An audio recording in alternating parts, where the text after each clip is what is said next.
Hey everyone, this is Piyush and जैसा कि आप सभी लोगों को पता है कि अपने लोगों का ओरिएंटेशन सेशन चल रहा था, राइट।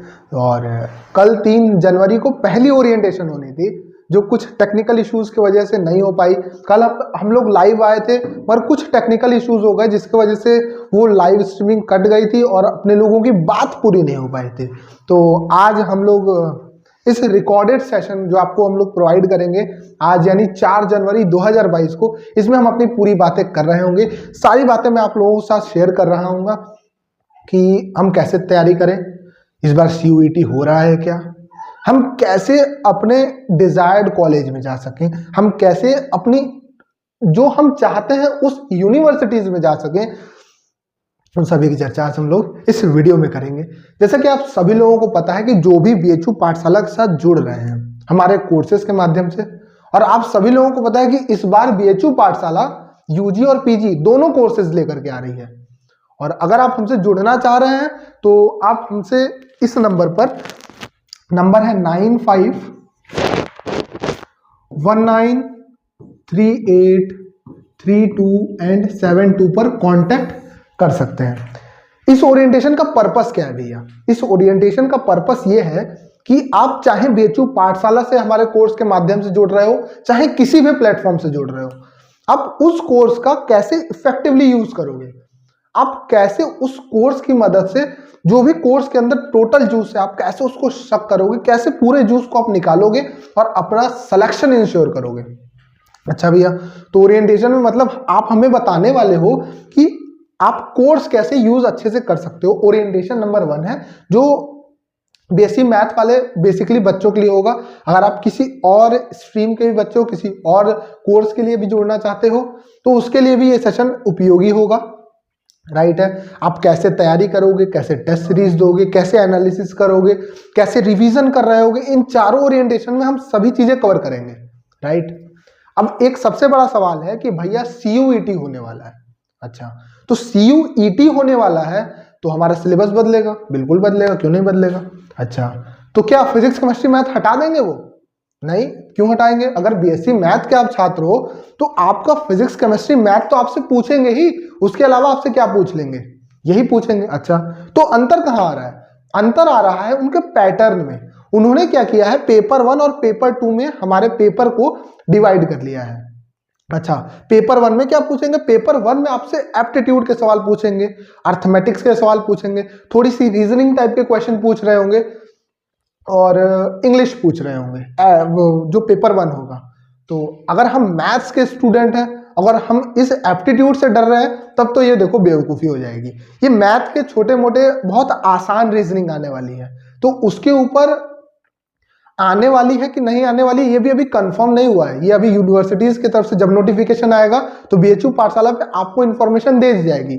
मगर अभी मेरा पॉइंट क्या है? मेरा पॉइंट ये है कि अगर 2 पार्ट में पेपर हो रहा है, एक होगा एप्टीट्यूड वाला, एक होगा डोमेन स्पेसिफिक। डोमेन स्पेसिफिक का मतलब क्या है कि अगर आप बेसिक मैथ के बच्चे हो तो आपसे फिजिक्स, केमिस्ट्री एंड मैथ्स, आपसे ये चीजें पूछी जा रही होंगी। तो ये ऑब्वियस है कि पेपर 2 में जो 75% सिलेबस को कंट्रीब्यूट करेगा, 75% पेपर के टोटल वेटेज को कंट्रीब्यूट करेगा, उसमें आपसे फिजिक्स, केमिस्ट्री, मैथ जो अब तक पूछी जा रही थी वही चीजें पूछी जा रही होंगी, राइट। तो अभी हमारा काम क्या है? इन बातों से हम क्या सीखें? इन बातों से ये सीखें कि जब नोटिफिकेशन आएगा तब आएगा। अभी अपने लोगों को सिर्फ फिजिक्स, केमिस्ट्री और मैथमेटिक्स के लिए प्रिपेयर होना है, उसके लिए बहुत मेहनत करनी है, उसके ऊपर अपनी कमांड बनानी है, उसको स्ट्रांग बनाना है, ताकि अगर इससे क्वेश्चन आए तो हमारी जो गलत हो वो बहुत कम से कम हो। हमारा मैक्सिमम अभी थॉट होना चाहिए कि हम अपने फिजिक्स, केमिस्ट्री, मैथ को कैसे स्ट्रांग करें।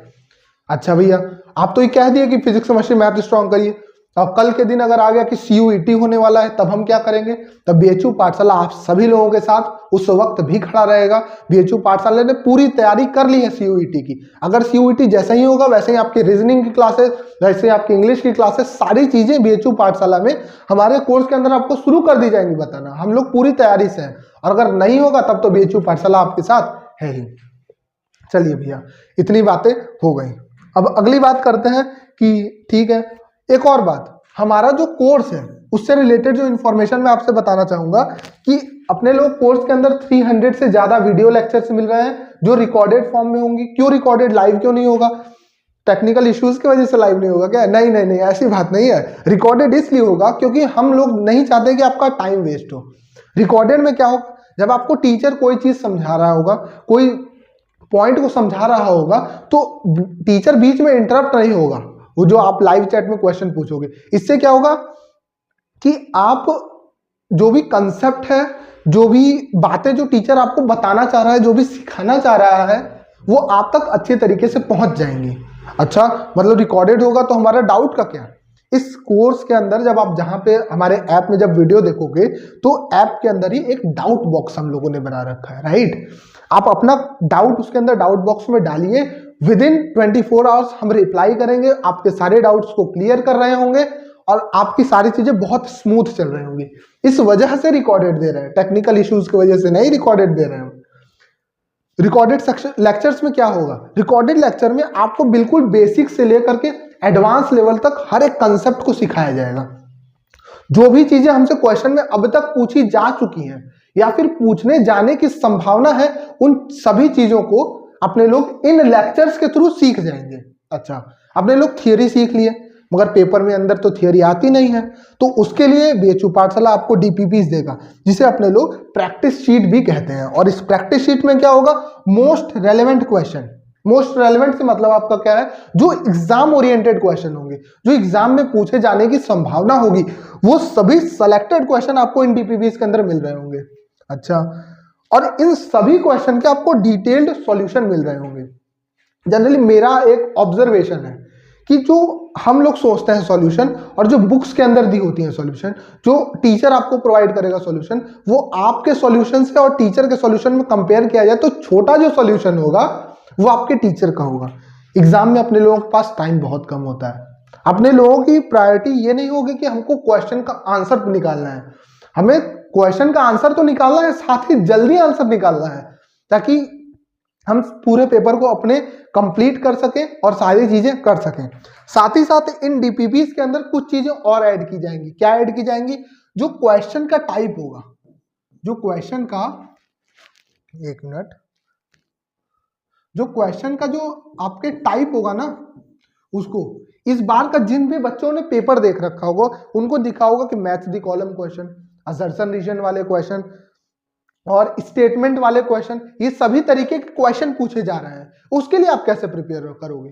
बेसिकली वो एक क्वेश्चन में 4 क्वेश्चन घुसा रखा है, तो आपका दिमाग भी उस हिसाब से तेज चलना चाहिए कि इस क्वेश्चन को मैं जल्दी कैसे सॉल्व करूं, इसके वीकनेस क्या है क्वेश्चन का, इसको मैं जल्दी से कैसे सॉल्व करूं। ये सभी डीपीपी से आपको सीखने को मिलेगा।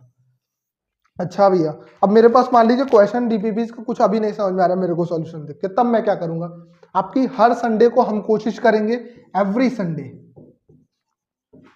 संडे हम कोशिश करेंगे कि एक लाइव सेशन ले सके, जिसके अंदर आपके सभी डाउट्स को आपका मास्टर, आपका टीचर, आपका बड़ा भैया आपके लिए सॉल्व कर रहा होगा, आपको समझा रहा होगा, और फिर आपके लिए कोई भी डाउट मेरे हिसाब से तो नहीं रह जाएगा, राइट है। तो ये हमारा कोर्स से रिलेटेड बातें थी। अच्छा, अब एक चीज और मैं आप लोगों से डिस्कस करना चाहूंगा। क्या डिस्कस करना चाहूंगा कि इस कोर्स को आप कैसे इफेक्टिवली यूज करोगे। अच्छा, पर डे क्या मिलेगा, अब हमारा कोर्स कैसे चलेगा,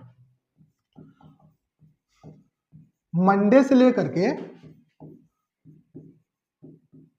फ्राइडे तक, मंडे से लेकर के फ्राइडे तक आपको 3 लेक्चर पर डे मिला करेंगे।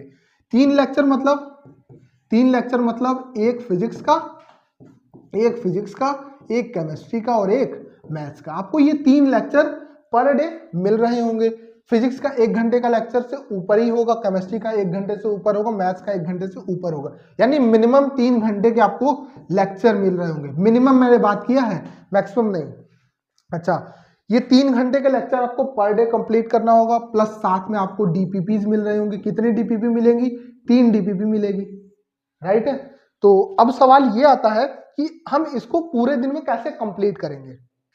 तो पहली बात पॉइंट नंबर 1, जब हम आपको सुबह 10 बजे आपको आपके ऐप के ऊपर डीपीपी और आपके तीनों लेक्चर डाल दिए जाएंगे, मंडे से लेकर फ्राइडे तक, सैटरडे संडे तक आपकी छुट्टी रहा करेगी, आपको बेसिकली रिवीजन दिया जाएगा, आपको और डीपीपी की जरूरत होगी तो वो भी प्रोवाइड किया जाएगा। तो आपको क्या करना है, मान लीजिए आप फिजिक्स की तैयारी, मतलब फिजिक्स का लेक्चर देखना स्टार्ट किए, फिजिक्स का आपने लेक्चर देखा, तो बच्चों की टेंडेंसी क्या होती है ना, वो लेक्चर देखने के साथ साथ नोट्स बनाते हैं। मैं इसको बहुत गंदे तरीके से मना करता हूँ, ये बिल्कुल नहीं करना चाहिए। इससे हमारे जो सीखने की क्षमता होती है वो आधी हो जाती है। तो क्या नोट्स नहीं बनाना है भैया? नहीं नहीं, नोट्स बिल्कुल बनाना है, नोट्स तो बहुत इंपॉर्टेंट है, वही आपको इस्तेमाल, आपको बहुत फायदा देगा एग्जाम के टाइम पे। तो क्या करना है फिर, आपको क्या करना है, मान लीजिए फिजिक्स का जो लेक्चर आया, राइट, आप पहले उस लेक्चर को बिना इंटरप्शन के, बिना किसी ब्रेक के, आप इस लेक्चर को कंप्लीट करो। आप इस लेक्चर को क्या करो, कंप्लीट करो। आपने जब इस लेक्चर को कंप्लीट किया, तो जो मास्टर आपको पढ़ाया रहेगा, जो आपको पीडीएफ मिलेगी, अब आप इस पीडीएफ को लो और अब लेक्चर को ध्यान रखते हुए अब आप अपना नोट्स बना रहे होगे। अब आप नोट्स बनाओगे। लेक्चर आपने देखा, पूरा लेक्चर देखा, इस पीडीएफ को आपने डाउनलोड किया, अब आप इस पीडीएफ को से आप अपना नोट्स बना रहे होगे, राइट। अब इस पीडीएफ से अपना नोट्स बना रहे होगे। अच्छा, मतलब डबल डबल मेहनत। अगर आज आप 2x मेहनत करोगे ना, तो एग्जाम के टाइम आपकी x/8 मेहनत लगेगी, x/2 नहीं, x/8 मेहनत लगेगी अगर आपने यहां मेहनत किया। चीजों को कॉपी में नोट करने से अच्छा चीजों को दिमाग में रजिस्टर करने की कोशिश करिए आप लोग शुरुआत से ही, आपको बहुत फायदे मिलेंगे, बहुत बहुत फायदा मिलेगा। अच्छा, हमने नोट्स फिर बना लिया। अब आपको जो डीपीपी मिली होगी फिजिक्स की, अब आप उस फिजिक्स की डीपीपी को लेकर के बैठ जाना। अब आप उस फिजिक्स की डीपीपी के अंदर देखना कि जो मास्टर ने आपको पढ़ाया है, जो 1 घंटे आपने मत्थापच्ची की है, जो आपने पीडीएफ से नोट्स बनाया है, क्या उस थियरी से, क्या उन बातों से, क्या उन पॉइंट्स का यूज करके आप क्वेश्चन को कंप्लीट कर पा रहे हो? क्या आप उसको रिलेट कर पा रहे हो? क्या आप पीडीएफ में ये काम करोगे? इसी तरीके से फिर केमिस्ट्री का काम करना, इसी तरीके से आप मैथ्स का काम करना, तीनों का काम आप इस तरीके से करोगे, इस तरीके से पढ़ रहे होगे। तो इस तरीके से आप हमारे कोर्स का यूटिलाइज करोगे। इससे एक और फायदा होगा, आपका जो पहली रिवीजन होगी ना, फर्स्ट रिवीजन, वो आप इससे कर रहे होगे। पहली रिवीजन आपकी उसी दिन हो जाएगी जिस दिन आपने लेक्चर देखा है। और फिर डीपीपीस के लिए आपको एक अलग कॉपी बनानी होगी, नोट्स के लिए एक आपको अलग कॉपी बनानी होगी, जिससे जब आप एग्जाम टाइम में रिवाइज करो, जब आप उसको वापस से रिकॉल करने की कोशिश करो, तो आपको बहुत आसानी से चीजें आपको एक जगह मिल रही हो। ठीक है सर, हमको ये बात समझ में आ गई। अब बताइए आगे क्या करना है। अब कुछ बातें मैं आप लोगों के साथ डिस्कस करना चाहूंगा। ये तो हमारी कोर्स से रिलेटेड बातें थी। अब पूरे साल आपको कैसे, क्या सोचना है, आपका क्या माइंडसेट होगा, क्या मोटिवेशन होगी, क्या स्ट्रेटेजी होगी, इसके बारे में बात करेंगे। ये तो कोर्स की बातें हमारी कंप्लीट हो गई। पहला, एपीजे अब्दुल कलाम से एक बच्ची ने पूछा कि सर, हम जीवन में सक्सेसफुल होना है, मेरे को क्या करना होगा? तो कलाम साहब ने बड़ा सुंदर बोला कि बेटा, बेटी, सक्सेसफुल होना 4 स्टेप प्रोसेस है। 4 स्टेप प्रोसेस है। सक्सेसफुल होना है, आपको कामयाब होना है, तो वह 4 स्टेप प्रोसेस है। पहला है, have a big goal into your mind. जो आप अपनी दुनिया में चाहते हो जाए, वो दुनिया पहले आपको दिमाग में बनानी होगी। आपको जीवन में क्या करना है, आपको कौन क्या चीज ड्राइव कर रही है, वो आपको दिमाग में पहले फिट करना होगा। तो have a big goal into your life. मेरा कहने का मतलब है, आप सिर्फ क्यों सोचो कि आपको सिर्फ सेलेक्ट होना है, आप क्यों ना सोचो कि आपको अंडर 20 आना है, अंडर 10 आना है आपके कोर्स में। तो हैव अ बिग गोल, बड़ी पिक्चर में देखो कि बड़ा गोल हमारा होना चाहिए।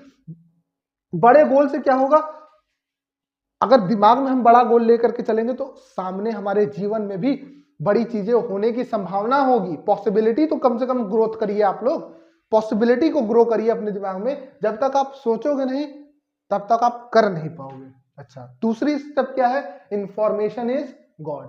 दूसरा क्या है, इंफॉर्मेशन इज गॉड। जितनी ज्यादा से ज्यादा हो सके उतनी आप इंफॉर्मेशन लेने की कोशिश करो, क्योंकि इंफॉर्मेशन के बिना व्यक्ति जानवर के बराबर है। आपको और जानवर में अंतर सिर्फ इतना है कि हमारे पास सोचने समझने की शक्ति होती है, और जानवरों में वो शक्ति नहीं होती सोचने समझने की, एनालाइज करने की। तो आप अच्छा सोच कर पाओगे जब आपके पास हर एक पर्सपेक्टिव होगा, हर एक चीजों के बारे में समझने की क्षमता होगी। Information is God. जितनी इंफॉर्मेशन आप ले सकते हो उतनी इंफॉर्मेशन लो। और तीसरा जो सबसे इंपॉर्टेंट है, practice, practice and only practice. इसके ऊपर मैं एक दिन किसी दिन वीडियो बनाऊंगा, बहुत अच्छी बात, बहुत अच्छी स्टोरी, बहुत मोटिवेशनल स्टोरी है जो मैं आप लोगों के साथ शेयर करूंगा। मगर अभी सिर्फ इतना बोलना चाहूंगा कि प्रैक्टिस का कोई सब्स्टिट्यूट नहीं है मेरे दोस्त। आप चाहोगे ना कि आपने दिमाग में बड़ा गोल सोच लिया, आपने चीजें सीखनी शुरू कर दी, मगर आपने उस चीजों को असल जीवन में उतारा नहीं, आपने उस चीज की प्रैक्टिस नहीं करी, आपको मास्टर ने जो बता के गया है उसको जब आपको जब टीचर ने डीपीपी दी है तो क्या आप उस डीपीपी को पूरी ईमानदारी से कंप्लीट कर रहे हो? क्या आप पूरी क्षमता से पूरी इंटेंसिटी दिखा रहे हो कि नहीं दिखा रहे हो उसको कंप्लीट करने में? जो टीचर आपको बता रहा है, जो आपका मेंटर सिखा रहा है, क्या आप उसको अप्लाई करने की कोशिश कर रहे हो? वो एप्लीकेशन पार्ट तब आएगा जब आप करोगे immense amount of deliberate practice. जब आप करोगे तो प्रैक्टिस का मेरे दोस्त कोई सब्स्टिट्यूट नहीं है। और चौथा है हैव पेशेंस। बहुत सारे बच्चे होंगे जो स्टार्टिंग बहुत अच्छे से करेंगे, 4 चैप्टर 5 चैप्टर बहुत अच्छे तरीके से पढ़ेंगे, उसके बाद उनकी एनर्जी, मोटिवेशन लेवल सब कम हो जाएगी। मगर नहीं दोस्त, आपको पेशेंस रखना है। इन सभी बातों को आप अपनी डायरी के अंदर नोट करो, बहुत इंपॉर्टेंट होगा। अच्छा, 2 चीजें जो हमें अपने स्कूल से इनहेरिट करनी चाहिए, जो आज हम लोग भूल चुके हैं, उसके बारे में मैं आपसे थोड़ी बात करना चाहूंगा।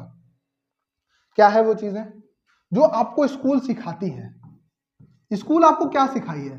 पहला आपको सिखाई है डायरी मेकिंग, डायरी मेंटेन करना,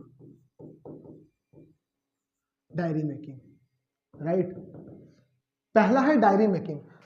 मेरे दोस्त, जो डायरी बनाना सीख जाता है, जो डायरी मेंटेन करने की हैबिट डेवलप कर लेता है, 90% तो उसने वहीं जीत ली, क्योंकि उसको पता है उसने कल क्या किया, आज क्या करना है और कल क्या करना है। मेरे को उसको ये चीजें पता है, उसको ये बात पता है कि उसने कल क्या किया। डायरी बताएगी उसकी आज क्या कर रहा हूं, उसको उसका दिमाग अभी प्रेजेंट में बताएगा, और कल क्या करेगा वो उसको डायरी सिखा रही होगी। तो एक ये जो चीज है ना, डायरी मेकिंग, डायरी मेंटेन करना, इसको अपने अंदर लेकर के आओ। आप रेगुलर आधा घंटा तो बिल्कुल दो अपनी डायरी मेंटेन करने के लिए। पर्सनली मैं भी अपनी डायरी मेंटेन करता हूं, किसी दिन मैं आपको अपनी डायरी दिखाऊंगा। और जो दूसरी बात है, जो दूसरी चीजें जो आपको इनहेरिट करनी होगी, वो है होमवर्क कंप्लीट करना। होमवर्क आपको टीचर आपको होमवर्क देंगे, मगर करोगे आप कि नहीं करोगे ये आपके ऊपर है। अब आप छोटे बच्चे नहीं हो कि आपको डांटा जाए, आपको बोला जाए, आपको बेइज्जत किया जाए कि आप होमवर्क करो। नहीं, ये आपके अंदर से आनी चाहिए कि नहीं, मेरे को होमवर्क करना है, मेरे टीचर ने दिया है, मेरे को ये करना है, मेरे को पेपर में अच्छा करना है, मेरे को इतनी रैंक लानी है, मेरा सपना है, उसको मुझे साकार करना है। किससे? Through practice. ये दो चीज है ना, इसको आप अपने जीवन में लेकर के आओ, बहुत बहुत आगे तक जाओगे, बहुत आगे तक जाओगे, ट्रस्ट मी। अच्छा, अगली बात जो मैं आप लोगों से करना चाहूंगा ये है नो बैकलॉग।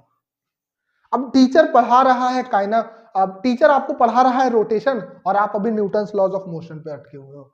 टीचर आपको पढ़ाने की कोशिश कर रहा है एओडी, एप्लीकेशन ऑफ डेरिवेटिव, और अब आप डिफरेंशिएशन ही सीख रहे हो, राइट। तो ये काम नहीं होना चाहिए। जिस दिन का काम है उस दिन आप कंप्लीट करो, कोई बैकलॉग नहीं होना चाहिए किसी भी तरीके का। मैं ये नहीं चाहूंगा कि आप कहो कि सर मैंने ये लेक्चर नहीं देखा, सर ये काम आ गया था, वो काम आ गया था। आप एक्स्ट्रा मेहनत करो यार, एक्स्ट्रा काम करो, मगर बैकलॉग नहीं होना चाहिए। आपके टीचर भी तो आपके लिए मेहनत कर रहे हैं, तो बैकलॉग कोई भी नहीं होना चाहिए। इसीलिए शुरुआत में हम लोग आपको सैटरडे और संडे छुट्टी दे रहे हैं।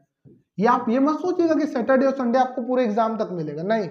आपको सैटरडे और संडे तक जो छुट्टी है वो भी कुछ ही दिनों के लिए मिलेगा, राइट। उसके बाद ताकि आप लोगों को हमसे ट्यूनिंग बना सको, हमसे अच्छी ट्यून आपकी बन जाए, आप समझ सको कि हमारे टीचर हमें कैसा पढ़ा रहे हैं, आप हमारे साथ अच्छे से बैठ सको, हमारी कंपैटिबिलिटी अच्छी हो सके। इसलिए बस छुट्टी दी जा रही है कि आप अपना होमवर्क पूरा कर सको, डीपीपी पूरी कर सको, लेक्चर छूट गया हफ्ते भर का उसको कंप्लीट कर सको।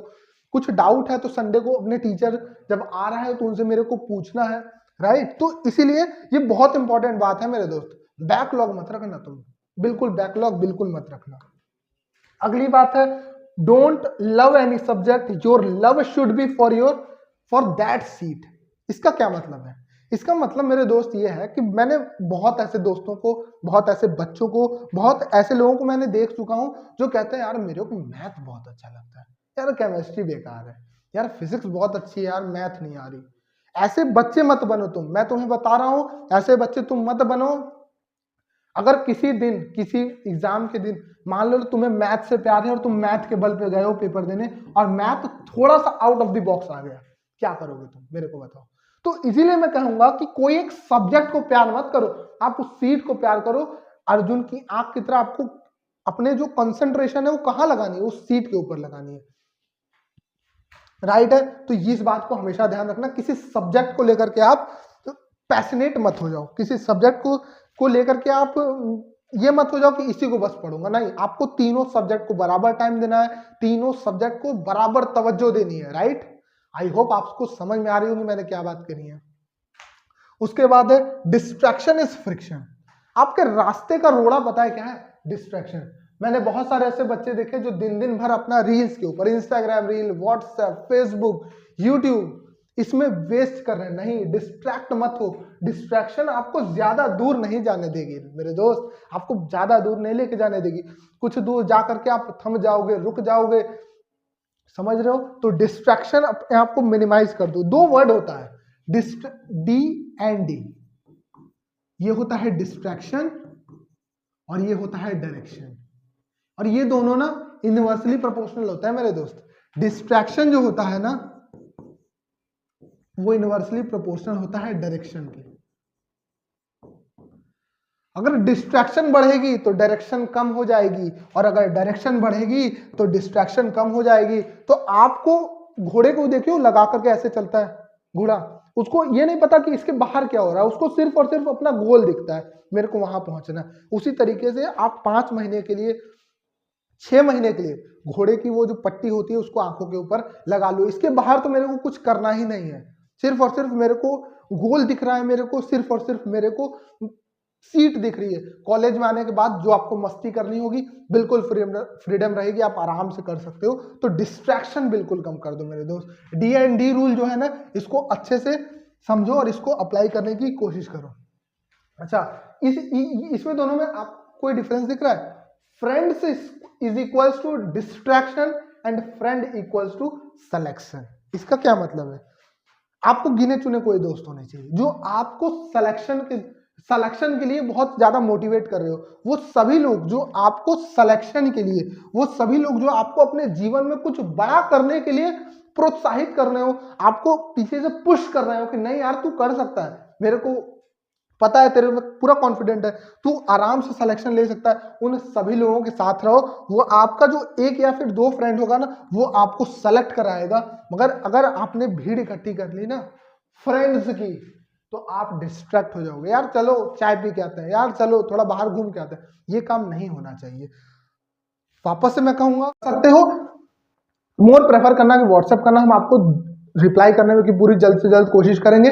चलिए इसी के साथ वीडियो समाप्त करते हैं। Wish you all the best of luck.